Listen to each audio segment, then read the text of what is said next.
So this is kind of put together because I cut this painting up into bookmarks already. But this is a scene from Glendalough in Ireland.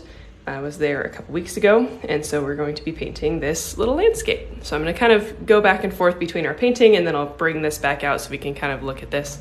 But this is just kind of the general direction that we're going in for this painting. Okay, so for my materials, this palette or this paint pad here is Strathmore watercolor. It's like $5 to $10 probably at the art store if you want to pick up some nice cheap watercolor paper. My watercolor paints are Winsor & Newton. I like these a lot, but they are professional grade watercolor paints. You do not have to use professional grade. Whatever you have is fine. My YouTube is linked in my bio, so you can find it there. I believe it's the same handle as all my social media. And then my brushes are these Princeton Neptune brushes. I'll probably be using a couple, maybe a bigger one and a smaller one, but they are Princeton Neptune.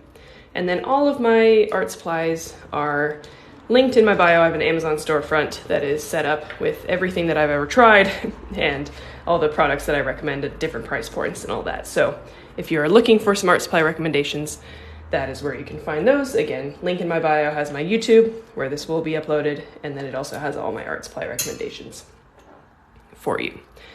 Okay, so to get started, we first need to get our horizon line here. So again, I'm gonna bring this back out. It's a little bit messy because it's cut up into bookmarks, but we need this horizon line here. So we're gonna paint the top half of this painting first, and then we're gonna paint the bottom half. So the horizon line for me was at about 3.5, so a little bit under halfway up the paper.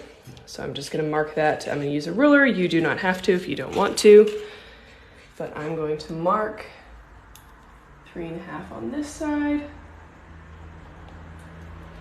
and 3.5 on this side.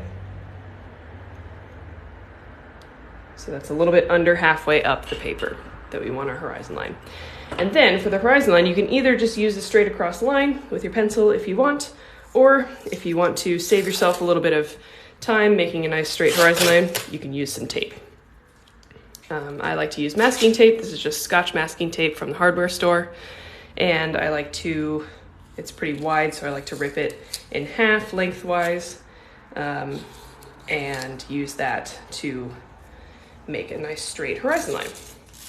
So again, that's optional, but it does help, especially when we're painting water.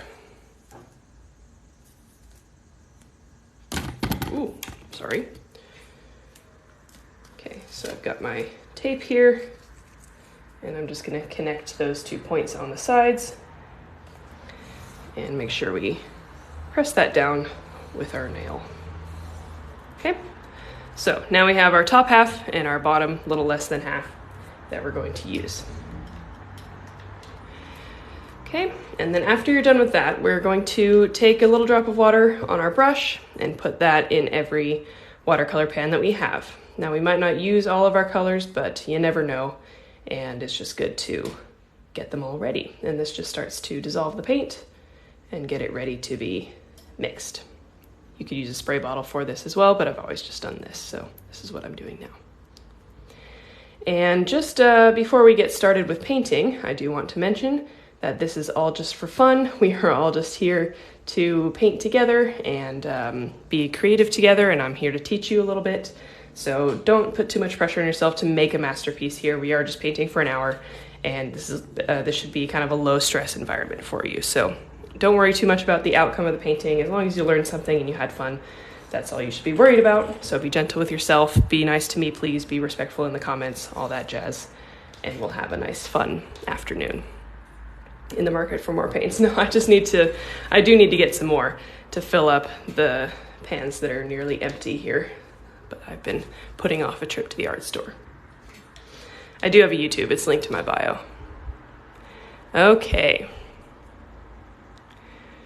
And then I will also try to answer questions as we go along here, but I do have to paint and teach as well, so I will do my best, but I might miss some, and I apologize if I do. And as we're doing this too, if you want to double tap the screen, that sends me likes, and it just helps with the algorithm. All right, so the first color that we need here is our sky color. So whatever kind of sky blue you have in your palette, go ahead and just get some of that ready on your painting palette here. Don't water it down too much because we're going to be doing a wet on wet technique.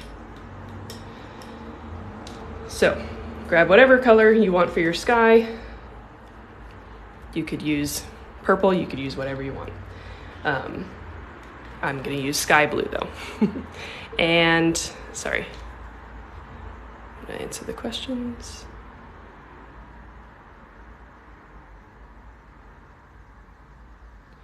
Do you refill your paint or just get a new one? I always refill the little individual palettes instead of getting a new one. This is an expensive palette and it's just way more cost effective to just refill the paints that run out as they do. So to paint this sky, we are going to do a wet on wet technique. So what we're going to do is fill the whole sky area with the whole top half of this painting with water first. And then we're going to use that sky blue color to drop it into the water. And that will give us a cool little blend and kind of cloudy sky texture that doesn't take too much effort. So I'm just using my brush and the water from my cup. And we're just going to fill in the whole area with water. Tilt your head, see the light reflecting, make sure you've covered the whole thing. And then we're gonna go into our blue and we're gonna start at the top and we're gonna kind of work our way down. So I just like to do these little kind of random brush strokes with movement. And we're just gonna kind of work our way down slowly and just leave a little bit of space at the bottom here where we don't fill too much in. So that's kind of the general idea. It doesn't have to look like anything. This is just to make kind of a sky texture. And you can just let it dry like that, or you can tilt your paper as long as you didn't tape it down to a table. And this will help it blend. You can see it's kind of running there. It helps it all blend together a little bit softly. So that's what I like to do. Just tilt it in all different directions.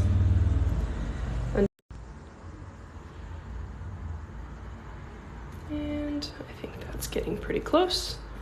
I think that's good. You don't really have to worry about what's going on kind of in the second half of this, in the bottom half of this sky area, because it's going to be covered up with the land that we're about to paint. But, you know, just generally this is what it would look like. And then you can also, if you want to add a little bit more texture, you can use a very dry brush, dry it all the way off, and then you can pick up some of the paint that's on your paper while it's still wet, and you can kind of accentuate some of these lighter places in the clouds.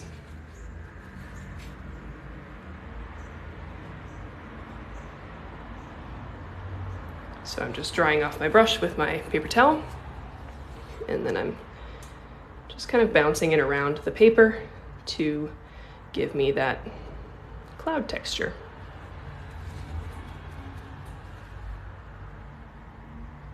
And this is my favorite way to make a sky with watercolor, personally, because I think that looks really good. So there's that. And we are gonna let that dry. So we have a few minutes. If you have any art-related questions for me, feel free to throw them in the chat. I'll try to answer a few of them. But we're just gonna let this dry. If you have a hairdryer and you'd like to speed this up, you can use a hairdryer. But we have just a minute or two before this dries and we'll move on. Paper I'm using, it is Strathmore watercolor paper.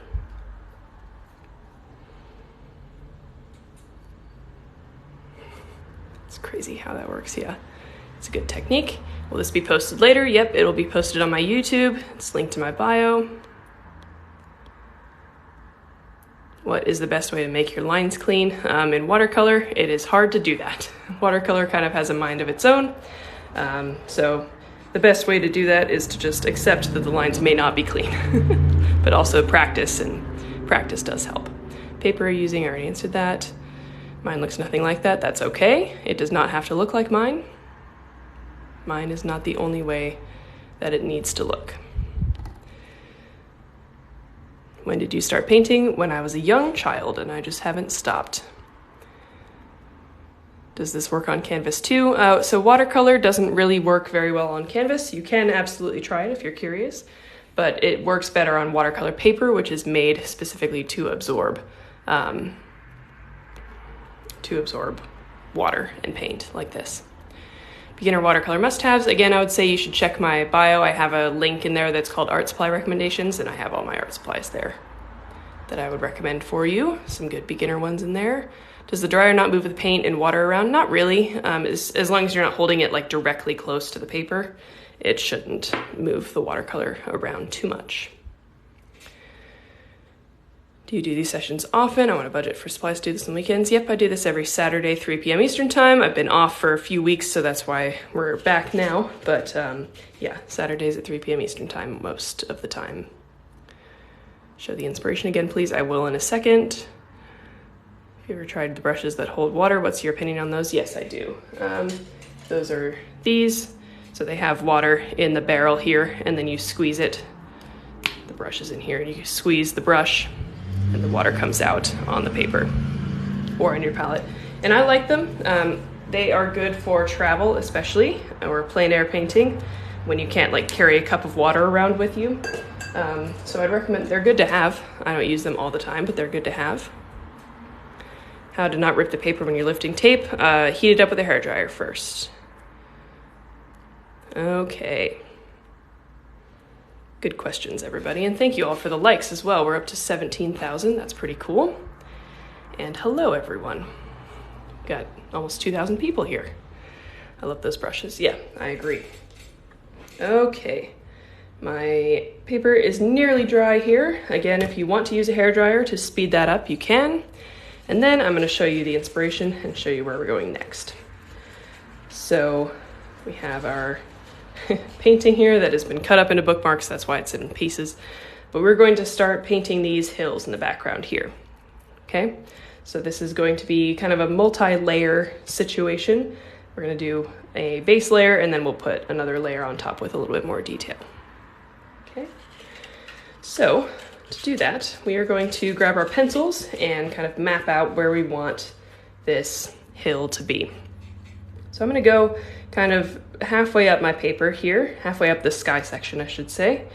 And I'm just going to start drawing kind of a couple wavy hills sitting in here.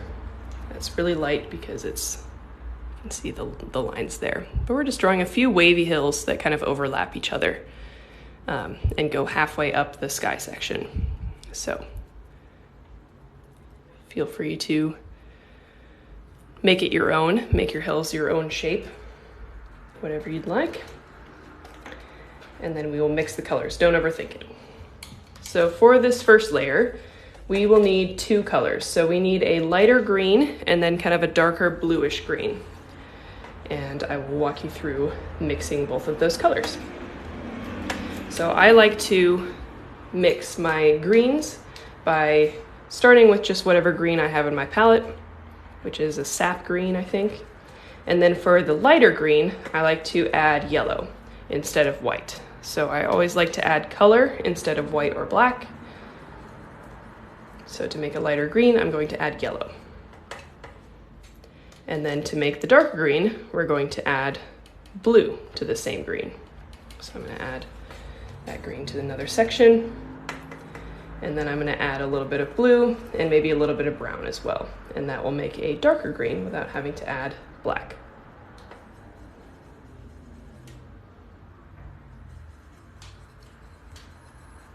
So just keep adding a little bit at a time until you get to a spot where you like your light green and your dark green. And feel free to water these down a little bit as well.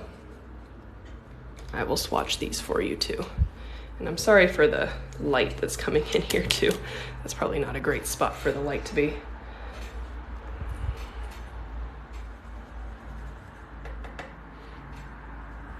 Is there a reason you avoid black and white?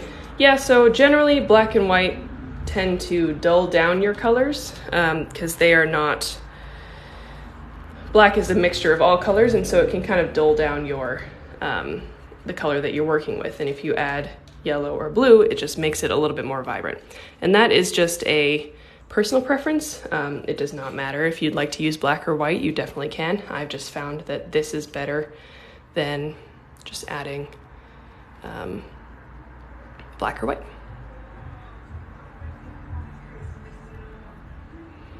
The sun is lovely. Okay, cool, good. Okay, so here is kind of the goal of these colors. We're going to kind of go back and forth between them, making ourselves a little bit of a pattern. Sorry, cars going by. Making ourselves just a little bit of a pattern on these hills that kind of, we're going for a sun-dappled hill here.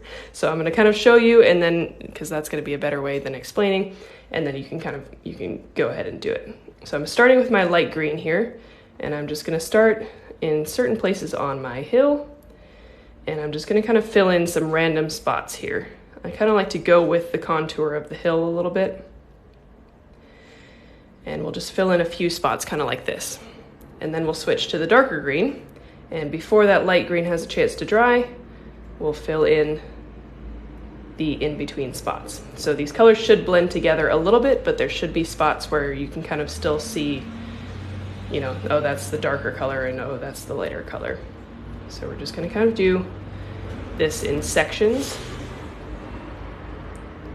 and then you can, you know, go back to your dark green, and then you can go back to your light green, and we're just gonna kind of put little splotches of each color kind of around and let them blend together. So hopefully that makes sense. Feel free to start out with that. And the goal is to just do little sections so that you're doing it fast enough so that these colors are blending together. We don't necessarily want any harsh lines here, although if you do kind of have some, that is okay. We just want to do it quickly enough that it should all somewhat blend together. So you can kind of see that, how that effect is coming. Here, you can see some spots where it looks like there's sun hitting the hill and where there's shadow. That's the goal. And we're just gonna fill in the entire area where we just put hills.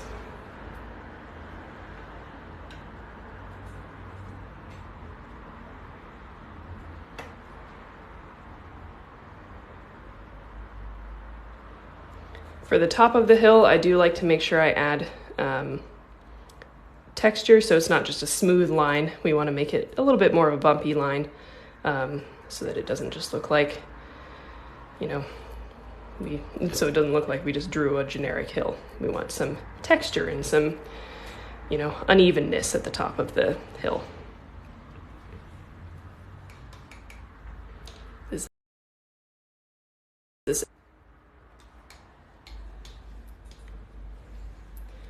Generally, I do announce on my Instagram and my TikTok when the class is going to be. Normally it's on Saturdays, but sometimes it is on Sundays if I am busy on Saturdays.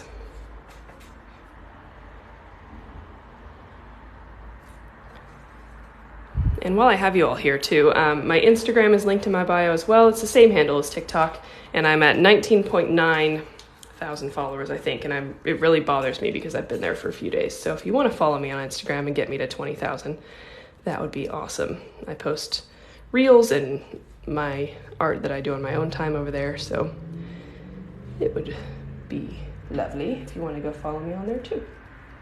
Okay, so I have filled in my hill section here. This is kind of what it looks like right now.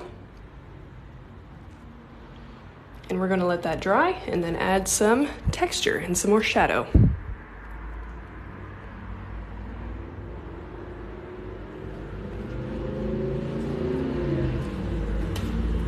Okay, let me just check while you're working on that. Let me just check some of these comments here. Yeah, so this will actually be posted on my YouTube.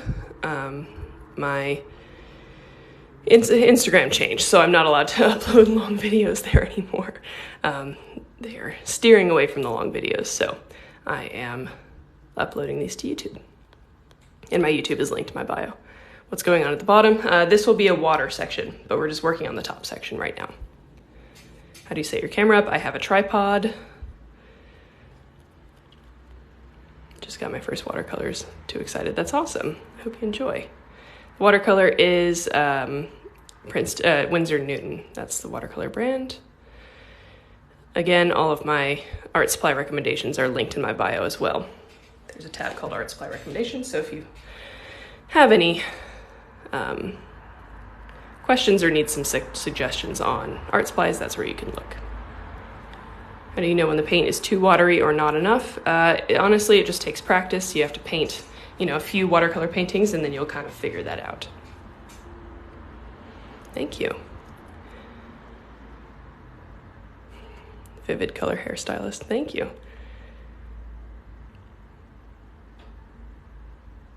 I use a mix of brands, as do I. Oh, thank you. You guys are so sweet. I paint with my face so close to the paper I can never get a good video. I do that as well, and I have to, the tripod is kind of in my way from doing that here, so I can kind of avoid that, but I feel you on that. Okay, so I'm gonna kind of lead us through the next step here. Yeah, it's 3:30, so we're moving. So, hang on, I'm gonna move this out of the way so we can see our original painting here. So you can see that if you look at these hills that I painted here, we have a little bit more texture than what we've done so far. So we're going to add in these trees and a little bit more shadow now. So on this side, on the left side, we're going to add a lot more shadow.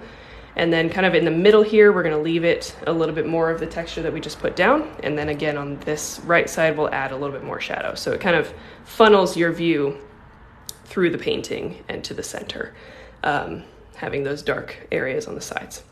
And this will just kind of be a way to add in the tree texture. So now that we are on the same page there, we do need to mix a few more colors. So I'm going to darken that green that we just used by, again, adding more blue and more brown.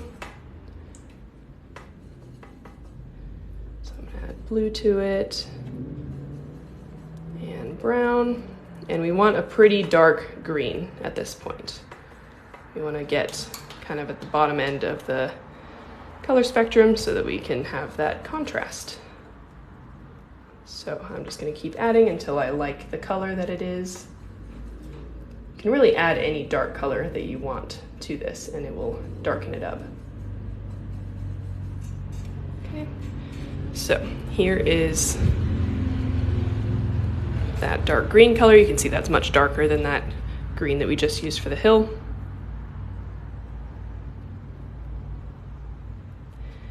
And then we want a bit more of a medium green. So kind of what we used for I think we want kind of these two colors. So I'm gonna mix more of this color and then we have this one now. So I'm just gonna take this one, add a bit of blue, and a bit of brown. We just want some options. Okay, so what we're going to do here is we're gonna work on the sides, and this side for me is still wet, so I'm gonna start on this side, on the right side. And I'm going to start with that darkest color that we just mixed. And I like to kind of flatten out my round brush in the palette, so you can see I kind of squished it down, and I have a sharp side and a flat side there, and kind of experiment with that. And then I can use that sharp side to kind of get these pointy textures that look like the tips of trees. And we are just going to start filling in some little sections here where it looks like there are some evergreen trees. And what we're gonna do is work in small sections, and then we're going to take a clean, damp brush and blend out the bottom of that tree section. So all you should see is the tops of those trees, and then the bottom should kind of blend out into the hill. And we're gonna kind of layer those sections over each other. You can switch back and forth between this medium green and the dark green, and just do a small section with the texture of those tops of trees. Should just be kind of pointy. And then you can use your clean, damp brush to blend out the bottom into what we've just done. So I'll show that to you close up. That's kind of how that turns out. And we're just gonna layer, as it dries, we can layer on top. You can do this as much as you want. You can add as many trees as you want. I like to still let a little bit of what we did underneath shine through, but this is how we're adding that tree texture. So we're gonna kind of focus this on either side. So we're gonna do the same thing on both sides.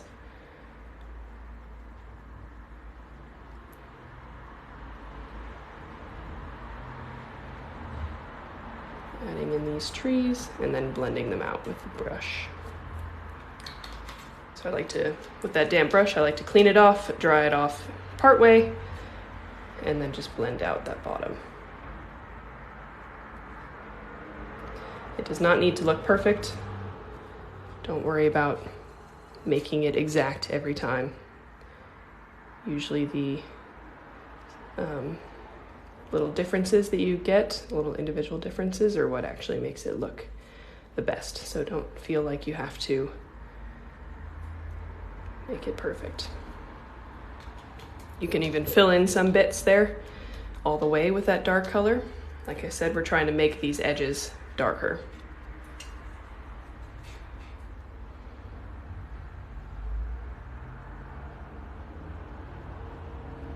So hopefully that all made sense.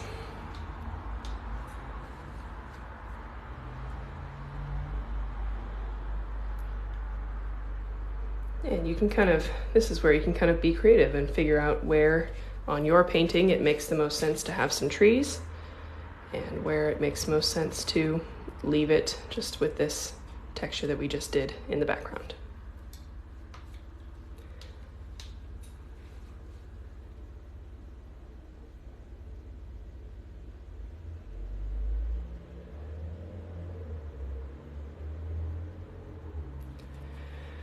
I'll try to kind of watch the comment section if you have any more questions while we're doing this. I also do just want to mention that my Etsy shop is linked in my bio as well. So if you want to check out the art that I sell, you can check it out there. I did just upload some new things today, so if you'd like to check those out, that would be lovely. And my Venmo is listed in my bio and my PayPal is linked in my bio. So if you're enjoying today's session and you'd like to leave me a little tip or a gift, that always is appreciated. Any amount that you feel comfortable with is totally fine. But that is how you can leave me a tip if you are so inclined.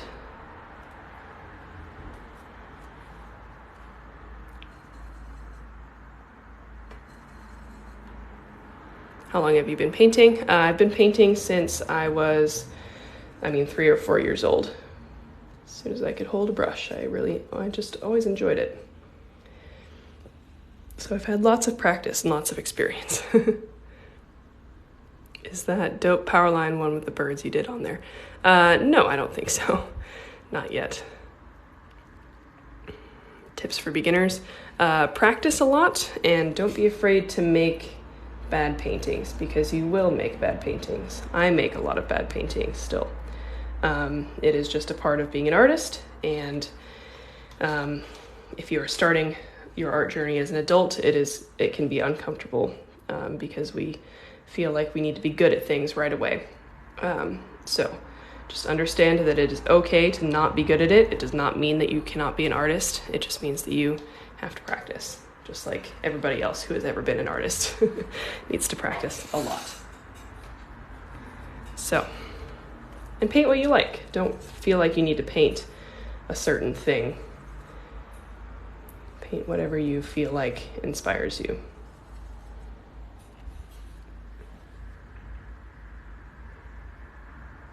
Do we wait until it's dry or wet on wet? You don't have to wait until it's dry. I kind of have on this side. This side might still be a little bit wet, but that's okay. If you start while it's wet, it will dry by the time you're kind of done with it. So don't worry about that too much. Just subscribe to the YouTube channel. Thank you so much. Hope you're all enjoying this so far as well. It's been a little while since we've painted together. I was on vacation in Ireland, which is where I got this reference photo, and then I had the old COVID, so I've been not able to work for a few weeks, but I'm glad that we are back together and painting together. Let's see, I know I saw a comment in there that I want to answer.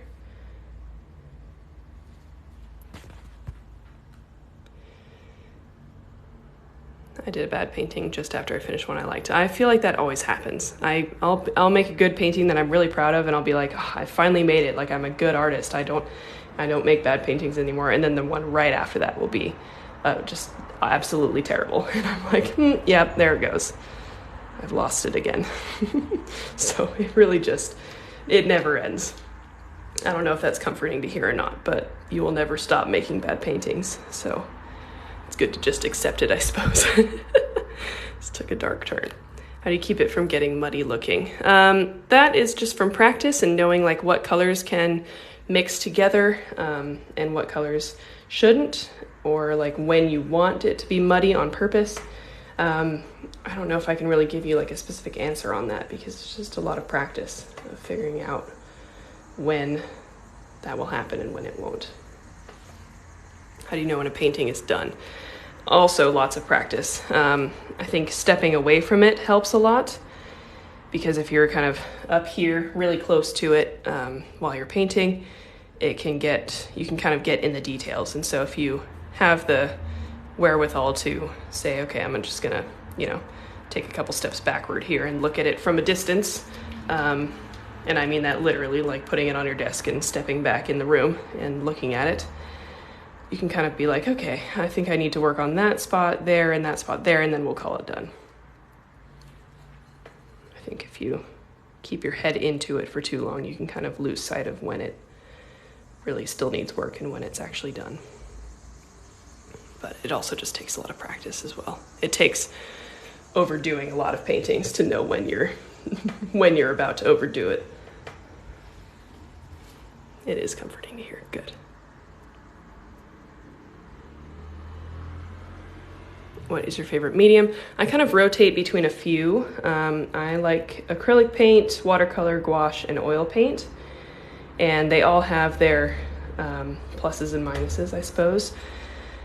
I really like oil paint, probably the best, just because I think it's just really gorgeous, and I love the textures and the blending that you can really do, and I just think the paint, when it's finished, looks really pretty.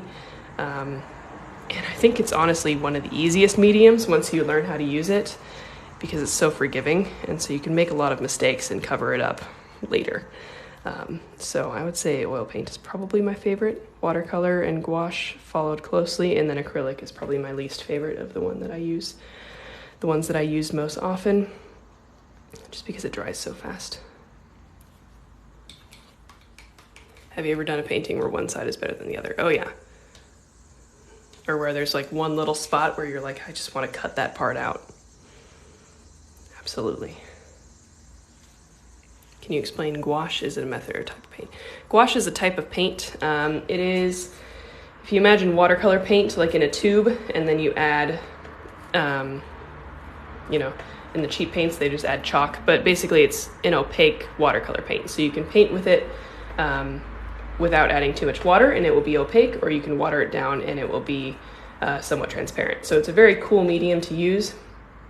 It's similar to watercolor, but you can go dark to light, which you can't really go with watercolor. So I really enjoy it. If you haven't tried it yet, you should give it a try. It's very fun. But you can reactivate it. So it's not quite like acrylic, where acrylic, once it's down on the paper or the canvas, you're never, it is down and it is dry. You are not reactivating or removing it. But gouache, you can use a wet brush and you can kind of move the dry paint around still. You can reactivate it. So it's a great little mix of kind of in between watercolor and acrylic in the way that you use it. I have not tried the Himi Jelly Gouache. I've been tempted, but I'm not sure like how it would work with me, because like I said, I've rotated with a bunch of mediums. It seems like it would all dry, like once you opened it, and sometimes I don't paint with gouache for like a month. So would it still be usable a month later after I opened it? I'm not sure. So that's kind of my hesitation with that. I think people really like it, and those people usually paint with gouache, like frequently. So they might use it every day. I don't know. So if anybody's tried it and you know the answer to that question, I would love to hear. I took a fat nap on this stream. I love that. I hope you had a good nap. What are you sipping on? I hope not that glass. No, that is my paint water. I have my water bottle on the other side of this table here.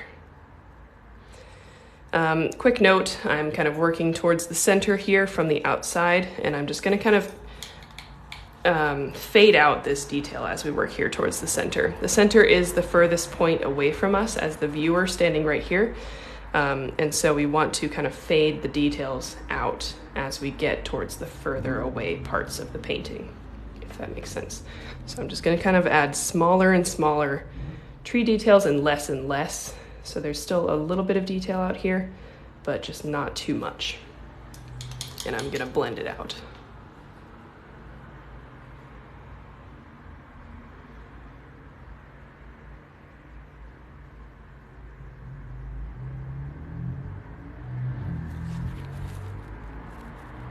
What brand of brushes do you recommend? I really like these Princeton Neptune brushes.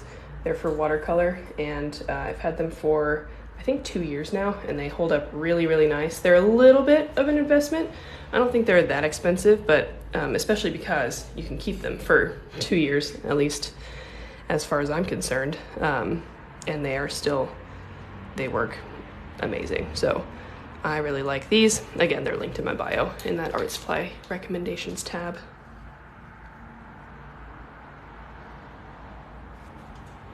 I got some jelly gouache. It hasn't dried out yet. The case keeps the air out. Okay, good to know. Okay, cool. Very nice. Thank you for letting me know about the gouache. Favorite paper blend does painting with gouache? Oh. I really like watercolor paper with gouache because I like to use it sometimes really watered down and transparent, kind of like watercolor. So I like to use Arch's watercolor paper, which is my favorite watercolor paper by far. Okay, so back to our painting here, and then I promise I will answer some more questions. I have kind of reached the end of my details here. If you are not done yet, we are going to move on to the next step just so that I can get you out of here on time. But you can always, I don't really have any other instructions for you, so you can always just keep going back and layering these trees on top of each other, adding more depth to the colors. That is up to you. You do not have to be done with that right now. You can always go back later once the session is over and keep working on that. So don't panic there. Okay, so here is kind of up close. Nice, using the jelly gouache right now.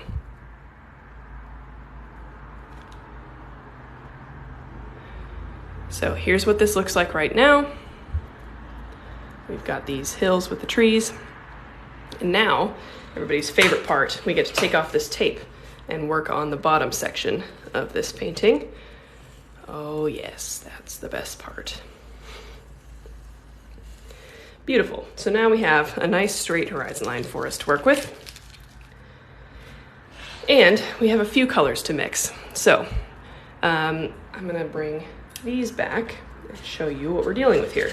So the mixture of colors here is kind of a blue, green, and brown kind of mixture. And we're gonna use lots of kind of watercolor specific techniques to get this effect. So we're going to mix kind of a dulled down version of our sky blue to put in here. We're gonna mix a little bit of green into it, a little bit of brown, all that kind of stuff. So we're gonna get started on that.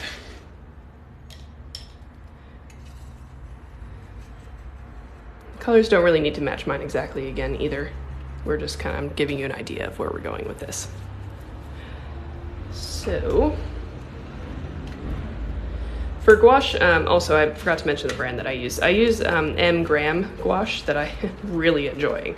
And I had not used it before and I got recommended it and it's really nice. So I am probably good on gouache right now, but I would be interested in trying jelly gouache maybe sometime in the future. So we're gonna take our sky blue color that we just used, the one that you used for the sky, and I'm gonna take that and I'm gonna add a little bit of brown to it. And this will kind of dull that down. We're gonna add a little bit of brown at a time until you get kind of a grayish blue color. Kind of like that. It's a nice little color mixing in the sun view right here. We are also going to mix a little bit of green into that. So green, blue, and brown in a different palette. This is going to be kind of the reflection color.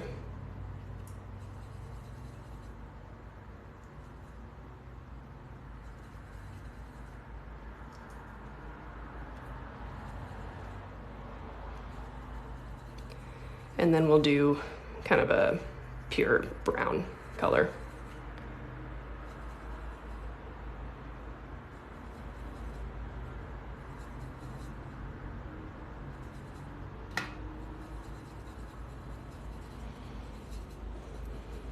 There we go. Does that pan come with all those colors? No. So this set came with 12 colors, and then I bought more to kind of fill out. I bought like a bunch more blues because I do a lot of landscapes, so blue is really important to have for me. And I just bought a few more colors to kind of fill it out. So there's the brown. Here, we'll do this in the sun, keep it even. There's the green.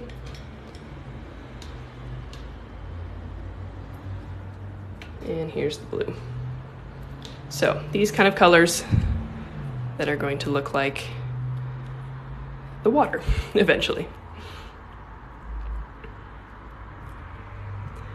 You don't worry about mudding up your pan. No, not really. I can kind of mix, you know, they're not all that clean in here, but watercolors are pretty strong, and if you just kind of stir it around a little bit, the extra color goes away. So it's not really a problem for me.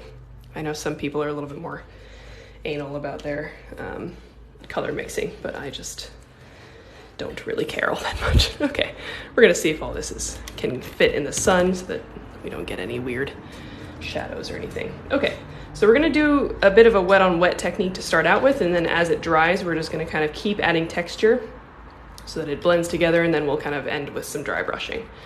So you don't have to remember all of that. That's mostly for me. I'm going to take some of my water from my cup. It is dirty water, and that is okay. You can see it doesn't really have a color when it goes down on the paper here.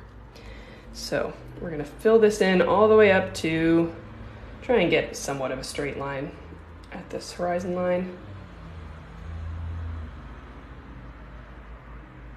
There we go. Fill it all the way in. And then we're gonna start with that blue color, sky blue that we added a little bit of brown to, and we're gonna add that on the sides. Use horizontal strokes, please. For water, it's generally a good idea to use only horizontal strokes. You can do a lot wrong and still have something look like water, but nothing will ruin the effect faster than kind of scribbling the paint on there. So we're adding that to the sides. We're leaving a little spot in the middle here. Okay, we are also going to add some of that brown and the green in here, just in random spots, really. Again, horizontal strokes, just add some in there.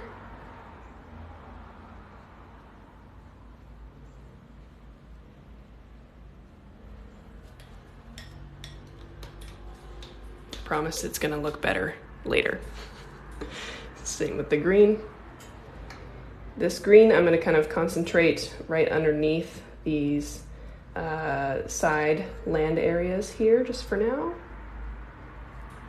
Again, horizontal strokes.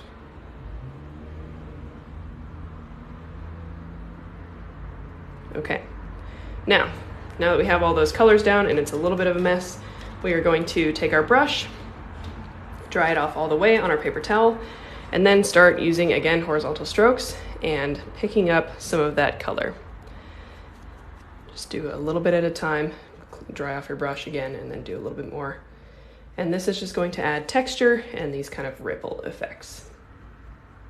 It might take you going over a spot a couple of times to really get it to stay dry, but that is okay. That's what we're here for. And I like to just kind of do these little dashes.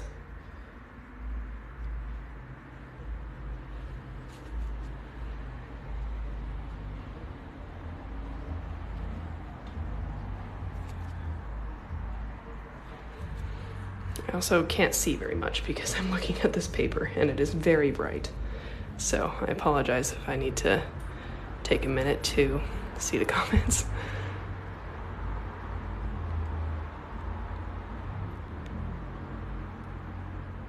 Cool.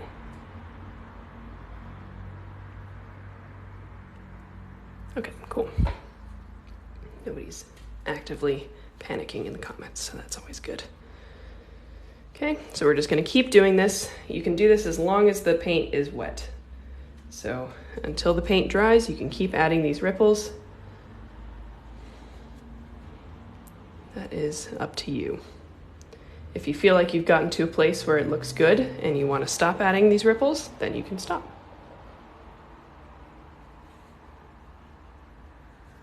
You can see how that's kind of helping with the water texture.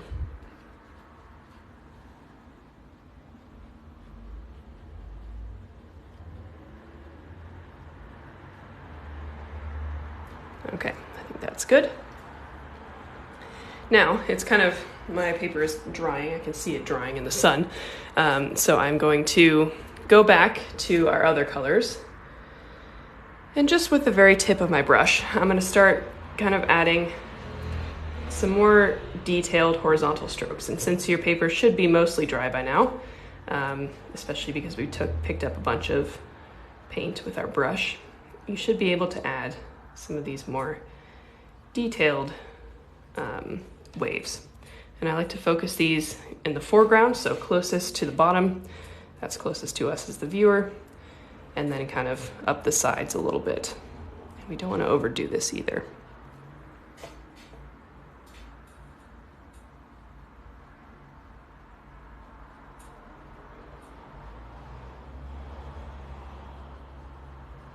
I'm just using the very tip of my brush and just barely touching the paper so that we get these really fine details here in the front. And the key is just to do horizontal strokes like I've been saying and kind of stack a few of them on top of each other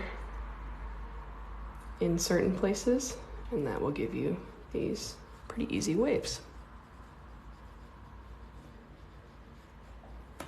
Okay, so that's kind of what that's looking like right now. God, I can't see anything.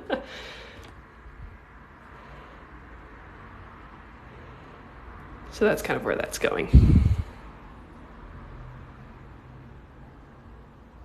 Waves are really hard, for sure. Don't worry if you're not able to do it on the first try. I'm still not able to do it all the time on the 500th try, so it is not a reflection on you, I promise. Okay, so you can keep adding those ripples there. Another thing that you can do is a little bit of a dry brushing technique. So I'm going to show you that. And because we're getting towards the end here, I just want to give you all these techniques. So I'm going to take some of that green that we mixed, and I'm going to start at the edge with kind of the flat side. I'm going to angle my brush so I'm just getting kind of the flat edge, the side edge of it. And I'm just going to lightly kind of drag it, very lightly kind of touch it to the paper in a horizontal stroke again, and it will leave these little spots where it kind of breaks on the texture of the paper. So you can kind of see that up close there. And that's what we want. So that's giving us a little bit more of a texture that's a little bit more random. So I'm just using the side of my brush horizontally and getting those areas where the paint breaks. And you can just do that all over wherever you'd like. I like to do it from the sides though, because it kind of disguises the beginning of that stroke. So I'm going to do that on both sides.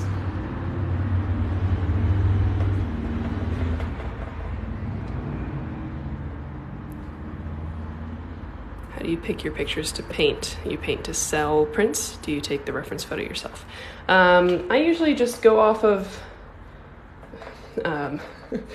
you know, how popular a painting might have been, you know, whether it was on TikTok or Instagram or just, you know, sometimes it's just a feeling that I have. And then I scan it. I have a scanner. I've invested in a scanner, and I have a printer as well. So I did not have either of those two things a couple years ago, and I just used a camera. My mom had an extra camera that I borrowed, and I used a printing service company for making the prints. So you don't have to have the equipment. I would just recommend, you need a good picture of your art, so however you want to accomplish that, and then you need a way to print it. So there are companies online that will print these things for you. So I'd recommend just kind of looking into that if you're interested in making your own art prints. I don't know if that was your question specifically, but that's how I've kind of evolved to make my own. Okay, I think I'm going to be done. I think I am getting close to overdoing territory, so I'm going to call it good on mine. And I'm going to go ahead and take the tape off, but remember you can keep adding that texture, those waves, the dry brushing texture as much as you want. You don't have to stop now. And as I take the tape off, thank you all so much for joining me. I really appreciate you all being here. If you'd like to leave me a little tip or a gift for today's session, you can do that. My Venmo is listed in my bio and my PayPal is linked in my bio. Any amount that you feel comfortable with is totally fine. I do appreciate tips for these sessions. My Etsy is linked in my bio as well if you'd like to shop what I sell.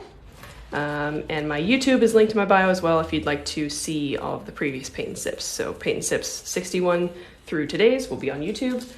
And the ones 60 and below are still on my Instagram. Instagram, same handle as TikTok. So I know that's a lot of announcements, but I gotta get my plugs in, Okay, and there's our finished painting. So make sure you sign and date your painting so that you can look back on it later. I'm proud of you for painting if you did. Thank you so much for joining me. And I would love to see you all next Saturday, 3 p.m. Eastern Time. Yeah, these sessions are almost always Saturday, 3 p.m. Eastern Time. I shouldn't have to take a break for another couple of weeks, so I should be able to be back on kind of a normal schedule. So thank you again for joining me. This will be posted probably later today, ideally. And thank you all for being here.